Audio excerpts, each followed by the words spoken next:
So, while we were talking, Dr. Zampetti used a term that I think we talked about yesterday, but I can't remember if we covered it or not, which is the idea of burden of proof. Now, if we didn't talk about that, I am sorry, and we will do it right now. Okay? So, as we talked about, the affirmative team has the resolution to guide them. And with this resolution, they need to present a plan. Okay?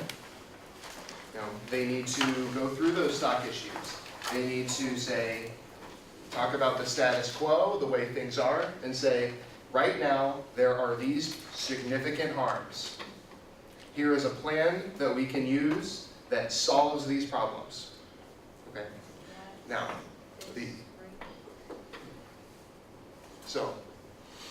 Shanna has, for example, this plan right here that Shanna wrote for the affirmative case. In the affirmative part of the evidence packet, you have read all of these different problems with the status quo that she says that she can solve for with this plan. Right? Now, the affirmative, when they present a plan like this, they have something called the burden of proof, which means that they need to prove beyond a reasonable doubt that the plan can solve the problems that they presented.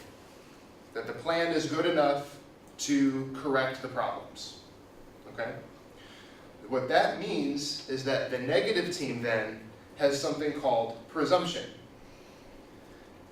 So think of a court trial, okay? Think of the courtroom. In debate, the affirmative team puts the status quo on trial, right? They are trying to prove that the status quo is wrong, is bad. We didn't talk about status quo yesterday. No, like I said, status quo is, when I say status quo, I'm saying the way things are right now, without the plan, okay? So we're saying that that world, the world we live in right now, is bad. There's something wrong with it. Now, we have to approach this, though, the judge is meant to approach this with the status quo, with an idea that the status quo is fine unless the affirmative can prove otherwise. Which means that the negative, if there's any question about whether or not the status quo is fine, the negative gets the ballot. You presume that no change is necessary. The affirmative has to win, that there has to be some type of change made. And if that is a question, if that's an issue, then the judge should defer to the negative team. Does that make sense? So the status quo is innocent until proven guilty. Or if it isn't broken, don't fix it. Right. If there are no problems in the status quo, why should we pass the plan? Why would we bother? So the affirmative really needs to prove that, one, there is a huge need to pass this plan and correct problems, and two, that the plan can actually do those things. And that's why significance matters. Remember how we said that you need to make sure you have a big problem, not a little teeny tiny one? So you have to make sure it's something that is big enough that we need to take action. And your case, or what you read and present with your plan, is establishing, here's the big problem, here's how we fix that big problem. Does that make sense to you all? Do you have questions? So this is why stock issues are how they relate to the burden of proof. Right? Because the affirmative has to prove that there's harms that they can solve, so that it's a significant problem. So the stock issues help the affirmative to meet that burden. So the stock issues then serve two primary functions. The first is to establish that burden of proof for the affirmative. And the second is the use of the stock issues during research, as we just talked about. Okay? What questions do you have about stock issues and burden of proof and presumption? Lots of words that we're throwing at you. Burden of proof, that's where you have to show that you fix the problem. So the affirmative is the one that that's where our job as the affirmative is to say that the world, something in the world has to change. So in the context of GMOs, we're saying that the problem that we're gonna prove is that GMOs in Japan we shouldn't have them, that they're bad. So we established that our problem is that we have them, okay? We then say this is how we'll fix it by having the MOE, MHLW, and MAFF say you can't have any GMOs in Japan. And then we say the next is the solvency, which is here. And that says that those are the only entities in Japan that can say these can't exist. These are who have the power, okay? So we have shown the problem, how we're going to fix the problem, and then we have the advantages, which there's multiple ones you can choose from that say this is how big the problem is, and this is why we have to do something, and the only way to do it is the affirmative plan. The only way to fix that problem is by doing what we say. Because if we don't do what the affirmative says, nothing's going to get fixed. So think of it like this. Imagine that Shanna and I are debating, and you are judging us, okay? Shanna is affirmative, and she needs you to think that, okay, there is a problem right now, and I think that the affirmative plan can fix it. She needs you to be sure that that's true when you sign the ballot. That is the proof that she needs to give you, okay?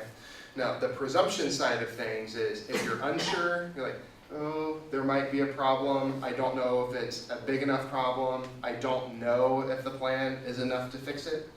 That means that because you are unsure, you side with me on the negative. So the burden of proof is simply that the judge needs to be sure that the affirmative plan can fix the problem. Okay?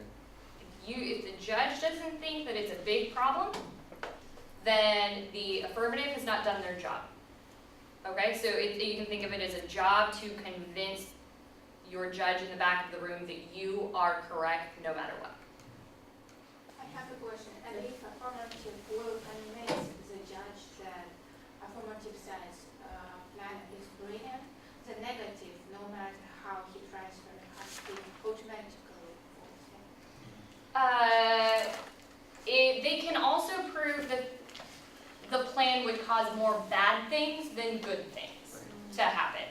So they could say, while the plan solves for water ecosystems, it would also cause a massive war that would kill more people than if we pollute some water.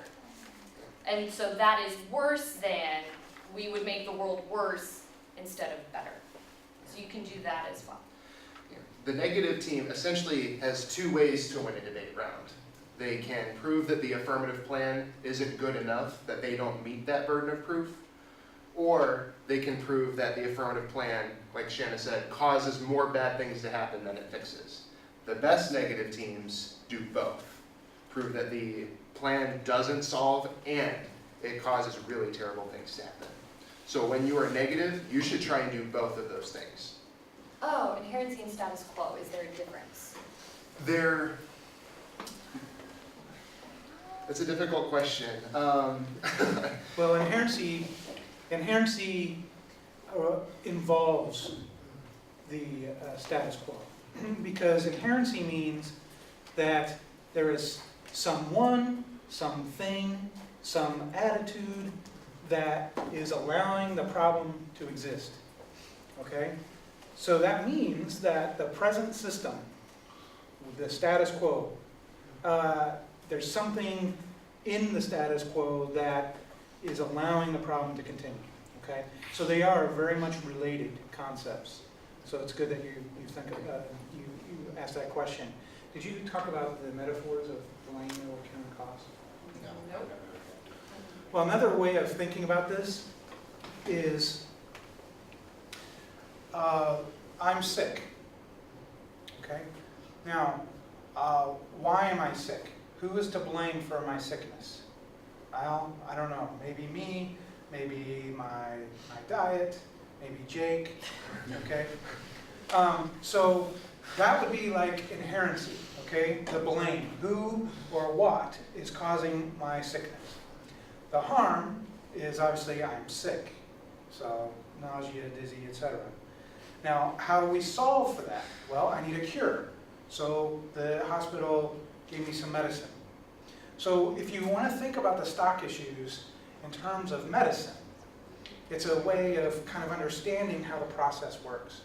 So instead of inherency, harm, solvency, you can think of it as blame, which is inherency, the ill, which is a harm, the cure, which is solvency, and of course benefits. So hopefully that helps, because the status quo is involved with either allowing the problem to persist. Maybe it's Abe's fault, that we have GMOs. Maybe it's private companies are to blame because they want to make more money. There are a variety of different ways you can make that argument. But the status quo is this sort of big, overarching, general word. Some people define status quo as something specific like the government. But in general, the status quo is just the current state of affairs. What's going on right now? And so we've got the world of the status quo, okay, what's going on right now. And then we've got Shanna's world of what the world would look like if we passed her plan. Okay? So maybe that's another way of kind of thinking about status quo, is the world as it currently exists now, and then the world as it would exist after the plan. Or maybe you can view inherency as a relationship, causal relationship, status quo as a system or condition. So if you ask the question why the problem continues, because of such and such. So the relationship between what we have and the problem or the solution. So status quo is a conditional system. Inherency, I would say, talks about the relationship, causal relationship.